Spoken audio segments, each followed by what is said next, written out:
Hello, and welcome to Email Oversight's phone number validation tutorial. Today, we will be going over how to import a list of phone numbers, validate the list, and export it. Once you are logged in, on the left menu, make sure Phone Validation is selected and then click Select File on the top left.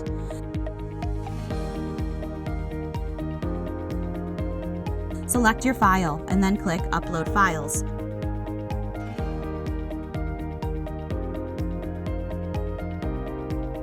Once the file is uploaded, select Phone Number from the drop-down menus. This is the only field that we will need to map.